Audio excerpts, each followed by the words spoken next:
नमस्कार, आप देख रहे हैं न्यूज़ याबा। मैं उज्जवल शर्मा आपके साथ।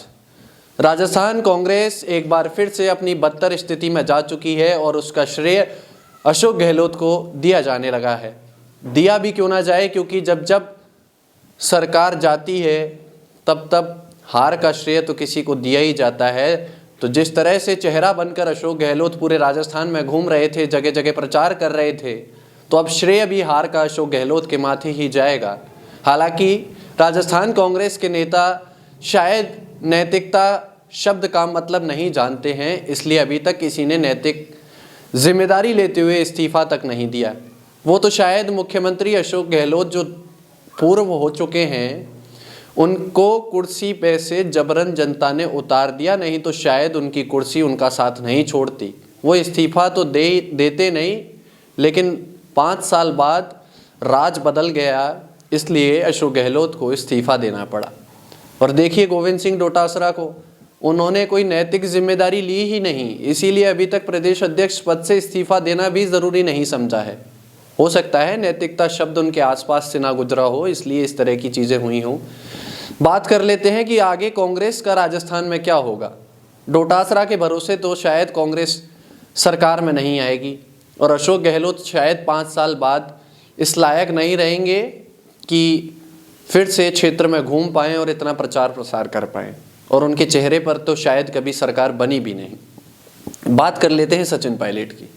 सचिन पायलट वो चेहरा जिसको राजस्थान कांग्रेस और उसके कार्यकर्ता चाहते हैं कि एक बार फिर से मुख्य धारा में लाया जाए। अब मुख्य धारा में सचिन पायलट को कब तक लाया जाएगा, ये अभी तक तय नहीं हो पाया है। मध्य प्रदेश, छत्तीसगढ़ में भी कांग्रेस हारी, लेकिन वहाँ अभी तक नेताओं का फैसला हो चुका है कि कौन नेता प्रतिपक्ष होगा, कौन उपनेता प्रतिपक्ष होगा, कौन प्रदेश कांग्रेस का अध्यक्ष होगा। लेकिन राजस्थान में तो सब कुछ अभी तक नील बटे सन्नाटा पड़ा हुआ है। न नेता प्रतिपक्ष की घोषणा हुई, न उपनेता प्रतिपक्ष की घोषणा हुई, और न प्रदेश अध्यक्ष पद का कोई फैसला हुआ।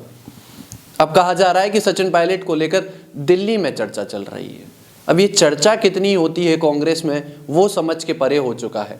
और शायद चर्चा अगर किसी राज्य की सबसे ज़्यादा होती है तो राजस्थान के मसले में काफ़ी लंबी चर्चा हो जाती है, क्योंकि चाहे सरकार में रहते हुए जब गहलोत पायलट के मतभेद थे उन पर चर्चा हो, वो काफ़ी लंबी चली, और अब जब प्रदेश कांग्रेस का अध्यक्ष बनाना है, नेता प्रतिपक्ष बनाना है, तमाम पदों पर घोषणा करनी है, उसमें भी चर्चा लंबी चल रही है। हालांकि राहुल गांधी ये कह चुके हैं कि सचिन पायलट के अलावा कोई और नेता राजस्थान में बर्दाश्त नहीं किया जाएगा, लेकिन चर्चा फिर भी जारी है। अब ऐसा कौन सा नेता है? अब देखिए, अशोक गहलोत क्या चाहते हैं कि जब भी राजस्थान में कुछ हो तो मेरे को पूछा जाए। इन अशोक गहलोत से अगर पूछ लिया जाए कि आप अपने दम पर इतने ही दमखम वाले राजनेता हैं तो क्यों सरकार रिपीट नहीं करवाते, क्यों मुख्यमंत्री रहते हुए आपकी पार्टी हार जाती है राजस्थान में? क्या इन सवालों के जवाब अशोक गहलोत के पास हैं? अशोक गहलोत तो बस कह देते हैं कि हमें हार का गम नहीं है। क्यों होगा? क्योंकि आपने मेहनत भी तो नहीं की उस जीत के लिए। दरअसल सचिन पायलट को लेकर जो दिल्ली में चर्चा है, वो चर्चा ये है कि सचिन पायलट को नेता प्रतिपक्ष बनाया जाए या प्रदेश अध्यक्ष बनाया जाए। सचिन पायलट सदन में नहीं इतना वक्त दे सकते, क्योंकि सचिन पायलट जमीनी स्तर पर काम करने वाले नेता हैं, और पेच यहीं फंस रहा है कि नेता प्रतिपक्ष या प्रदेश अध्यक्ष। और सचिन पायलट शायद अभी नहीं चाहते लोकसभा चुनाव से पहले कि वो प्रदेश अध्यक्ष बने, लेकिन पार्टी ये चाहती है कि किसी न किसी पद पर उनकी ताजपोशी की जाए, क्योंकि कांग्रेस को राजस्थान में मजबूत करना है, खड़ा करना है, तो सचिन पायलट को मजबूत करना ज़रूरी है। अब देखिए चर्चा का निष्कर्ष क्या निकलता है, वो तो भविष्य के गर्त में छुपा है, लेकिन बिना सचिन पायलट के राजस्थान में कांग्रेस शून्य है, और इस बात को राहुल गांधी बखूबी समझते हैं। इसलिए राहुल गांधी की पहली पसंद सचिन पायलट है राजस्थान को लेकर।